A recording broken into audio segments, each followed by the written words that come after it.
Welcome to KocoSports. I am the huge one kid, the idiot Dave Koco from Wrestle AM, a podcast exclusively here on YouTube, KocoSports, and I also stream on Twitch, KocoSports, and here. But the most important question for you and for me is AEW Collision, December 2nd, 2023. The date might be off. I might be on Japanese date. I always notice because of time zones. Sometimes I get the dates wrong. But that's not the important part. The most important part is win, loss, or tie. What did you think of this? And I hope that this is the future of AEW. I would love for AEW and WWE to be a separate product. I think if you love pro wrestling, you give this a win. I think if you love sports entertainment, you give it a loss. To me, I don't know. It's just, I always saw pro wrestling as, you can make it like Rocky Balboa. You know, like Rocky, you can make it great. You can make it where everything, there's a story, it makes sense. It don't have to be over the top.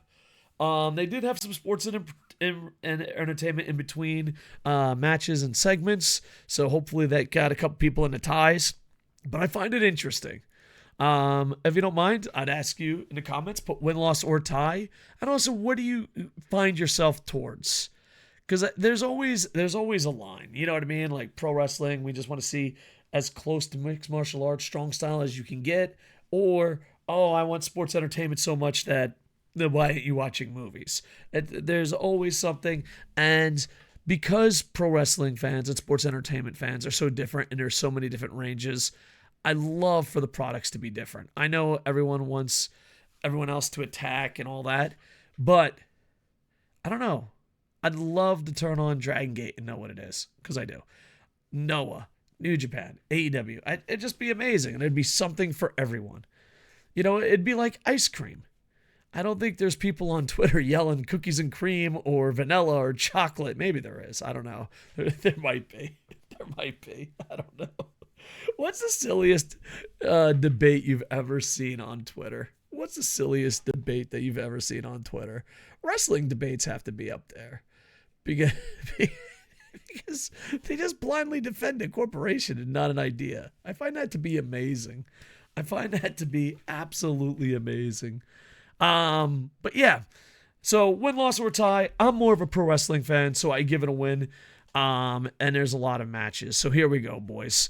All right. So first off, you start with Brody King. I think this is the first upset of the tournament, in my opinion. But Brody King defeats Claudio via lariat. And Claudio is pretty much dominating. I enjoyed this match because I feel like there wasn't that many upsets. It sucks that Claudio has to be the one that gets upset. I think Claudio is a way better wrestler than Brody King. But here's the thing. I kind of agree. I don't know who said it. I don't know if it was McGinnis, Tony Schiavone, maybe even Kevin Kelly. I don't know who said it, but they're like, this is the tournament everyone's talking about. And I think when it comes to tournaments, you know, you got the World Tag League, the G1, the N1, and that. I just feel like this one's pretty damn good. You know, I feel like they stole a lot of stuff from New Japan. It seems like to be AEW's thing. They stole a lot of stuff from New Japan, but they're making it better. So this upset is a way better upset than anything I've seen as far as the G1 goes. So Brody King defeats Claudio, and it makes it interesting. I did not see that coming. And not only that, but there's also tonight's matchups. I felt like there was favorites in almost every single match. I thought there was favorites in every single match. So an upset right off the bat is like, all right, anything could happen. And it wasn't, Taguchi upset someone with an ass, or Yano upset someone by tickling her balls. It was just a good fucking clean wrestling match. I loved it a lot. Abaddon, even though I think I've been calling her Abandon for like 800 years. I saw a guy named Endo. He's a hockey streamer. He's like, I always thought it was Abandoned. And I read his tweet. I was like, so did I. But it's Abaddon. Abaddon defeats Kiera Hogan via Black Dahlia. I don't like the spooky shit. It's not my jam. But I think Abaddon spooky has improved. Like, I got to the point where I was like, oh, that's fucking embarrassing. And now it's out of the embarrassing area and like, all right, it's spooky, but she's still doing shit. And I like her new look. I like her new look better than her old look. It's slightly different, but I like it. And then, of course, afterwards, the TBS champion comes out, challenges. It goes black. TBS champ challenges her. So that's probably going to be the next fight. It goes black again. And listen, boys. All the people in the front row is like, she went under the ring. I was like, come on, man. Keep the magic alive. Don't tell people. I don't know. I just thought it was fucking hilarious. Poor Abaddon has to sell. Like, where did she go? And they're like, yeah, she went under the ring. She's there right now. I don't know. It made me fucking laugh. I don't know. It reminded me of like a bunch of teenagers at like the Santa Claus in the mall. It was fucking stupid, but it made me fucking laugh. Andrade El Idilio. I think I fucking slaughtered it worse than his manager. Goes against Daniel Garcia. He wins. I thought this match was pretty stacked. The pro wrestling was pretty solid, and I'd love to see where it goes. Andrade does win. Next, you got the Kingdom defeat the Iron Savages. They're also doing a lot of storylines with MJF being the devil and all that fun stuff with Adam Cole and Samoa Joe in the back. This was kind of a decent squash match because I thought the Iron Savages were going to put them over like instantly, but they got a couple offensive moves in, so I kind of like that. And let's see where it is. But so the Kingdom wins, and it's going to be interesting where they go with the devil thing. A lot of people thought it was CM Punk. A lot of different people thought it was different things. And I hope they nail the landing. I hope we're all high-fiving. I hope we enjoy it. It's one of those things when it's story-based pro wrestling, stuff can go wrong. And I feel because it's a mystery, people are going to blame the fans if not everyone likes it. And I don't know. It's just one of those things in pro wrestling I wish they would just stop doing. It's like, it could be anyone. Just kidding. It's fucking good old Yoshihashi. Who is it? It could be anyone. It's Yoshihashi. It's like, I don't mean to pick on Yoshihashi. I'm sorry, Yoshihashi. You've improved a lot. But it's just, I don't know. Hurricane's Cape said it best. You can't take a kid to a candy store and say, get whatever you want, and then be mad at them when they get candy. It's like, I don't know. It's the mystery unmasking and all that shit is really hard, especially the longer you make it go. But who knows? I just want them to stick the landing, and hopefully they stick the landing and there's nothing but high fives. That's what I'm hoping for. House of Black defeats Matt Sydal and Christopher Daniels. It was so nice to see Christopher Daniels, the fallen angel there. What a career this guy had, man. I seen him down in the Indies with AJ Styles and Scoot Andrews, worked his way up to TNA star, and then became backstage, and now is kind of, I hate to say it, enhancement talent, but what a fucking career. Absolutely awesome dude, and I fucking love him. Fallen Angel. I also love the fact that the fans were chanting for him. House of Black wins. FTR comes in afterwards, and they tease a House of Black, come together, like, hey, let's do this together. We'll be pals. We'll be friends. Join the House of Black. And I love the fans that were chanting for it and cheering for it. It made up for the whole Santa Claus under the ring thing. But yeah, it was pretty good. And I also like the fact that they attacked him. And after they attacked him, like, they're like, look, no one's coming for you. I was a big fan of that. I really do, because as a pro wrestling fan, you want to live in the kayfabe worlds, and I say this all the time. Heels are the way better friends than faces, and it was just pointed out. So it went from I don't give a fuck to, ooh, this is kind of intriguing and interesting. And of course, the match will be pretty awesome. FTR, when they put their heart into something, it has pretty good matches. This was a backup match. I kind of like the fact that they have backup matches. a long time ago, Japanese tournaments used to have backup matches in case there was an injury. But for some reason, they shifted where most of the Japanese tournaments now are like, oh, it's an automatic win. So I like the fact that it. Also, we got to see El Hijo del Vicino. Don't know how to fucking pronounce his name correctly, but absolutely love him. Defeats Kip Sabian. That's a name I thought I wouldn't hear for a while. Hits a 630 senton. I absolutely love it. And I'm hoping that I do have a little bit of worry when it comes, especially being a fan that lives in Japan and watches Japanese wrestling. I'm a little bit worried about AEW abusing luchadors. So I'm hoping that maybe he's the one or what. I just feel like there was maybe a month straight where luchadors just kept losing. I was like, they lost. So hopefully that will change. And then the main event, you got Bryan Danielson defeats Eddie Kingston. I thought the fans were really into this one. I enjoyed it a lot.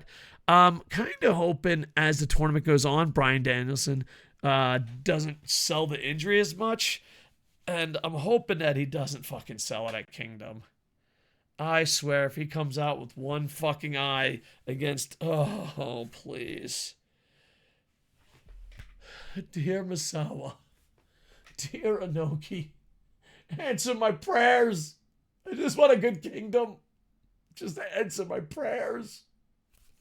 Thank you. So I'm hoping that, okay, next week he takes it off, all that. And it was a decent match. It got a little stiff at the end. Bryan Danielson does get the win. And I don't know if the North American audience saw this because they had the little copyright symbol. It went off the air for a little bit. And I apologize if you saw this. If not, if international fans, when they went back to, the show, the fans were chanting Eddie. And I'm not the biggest Eddie Kingston fan in the world. There's some really big fans, but I am a fan of his. And I was kind of worried he was getting lost in the sauce in this tournament, and seeing the fans cheer for him afterwards was pretty awesome. All right, let's go check out the standings. You got Brody King with 6 points, Andrade and Bryan Danielson and Claudio with 3. By the way, I'm reading this off tpww.net, no affiliation whatsoever. Eddie Kingston, Daniel Garcia is 0-2. I did like that Andrade and Garcia shook hands. And it looks like Daniel Garcia has to make a decision if he's a sports entertainer or wrestler.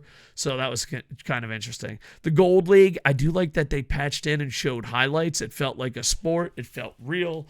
I enjoyed it. John Moxley and Swerve Strickland both have 6 points. Jay White and Roosh have 3. Mark Briscoe and Jay Lethal both are 0-2. So overall, enjoy it tremendously. By the way, the TBS champ, again, for some reason, I forgot to say Julia Hart. Julia Hart confronts Abaddon, and he's an interested mystery reason. This ain't my jam, but they're doing it better than they usually do, so hopefully it picks up. Oh, and Canada, I can't wait for this. Ethan Page challenged Kenny Omega for next week's AEW Collision show. Next week's AEW Collision show, if you're a pro wrestling fan, is going to be stacked. Later on, they did the graphics. I kind of like that. It has a feel of realism, like, I want to challenge this guy. And then later, they put the graphic on. I know multiple pro wrestling companies do that, but I'm a big fan of that, so keep that up, pro wrestling. Ethan Page versus Kenny Omega announced for next week. I want to see what kind of Kenny shows up. I don't know. There's a part of me that I think Kenny should dominate the more than he does, but at the same time, he's like, oh no, the critics that will never watch the show will think. But yeah, so I thought that was kind of interesting. And yeah, so we have next week on Collision, we got Claudio and Eddie, which is a fucking dream match, and it's called The Story. Bryan Danielson versus Andrade, and those are 2 Gold League matches. And then for just a fucking hell yes, buckle up, boys, we got All Ego Ethan Page versus Kenny Omega, and all 3 of these matches could be absolutely fucking fantastic in the ring. And I'm hoping that they do this every December, and I'm hoping they keep this going. And I hope this leads to records mattering and all that stuff. But overall, I enjoyed it a lot. There was 2 promos, one by Timeless... Shit, I can't think of her name.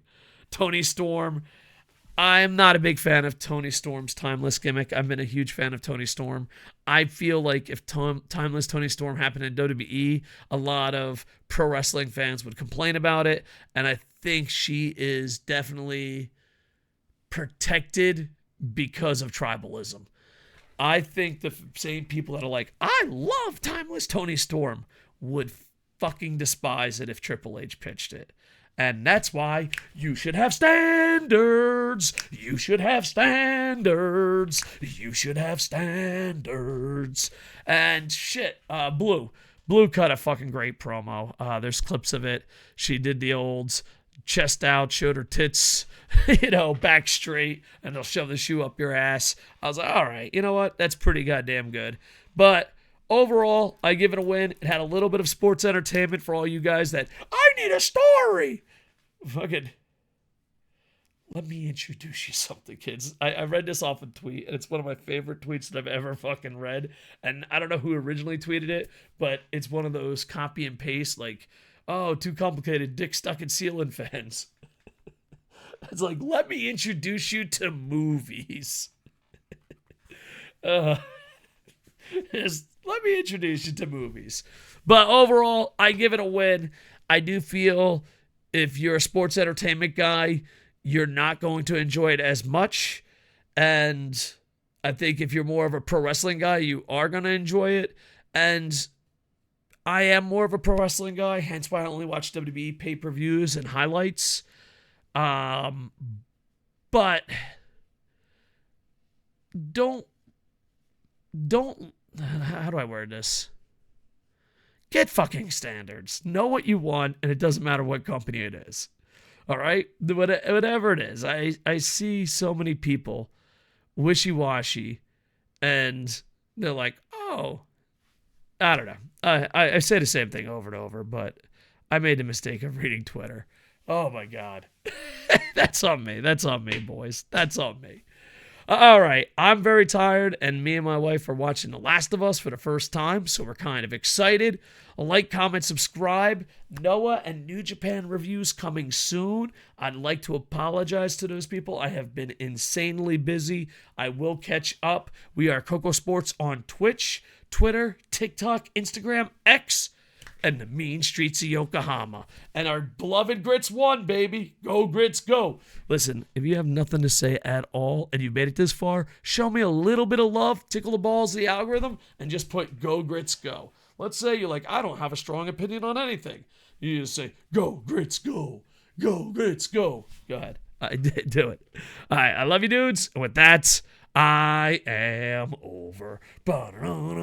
Hey, boom, boom, boom, boom.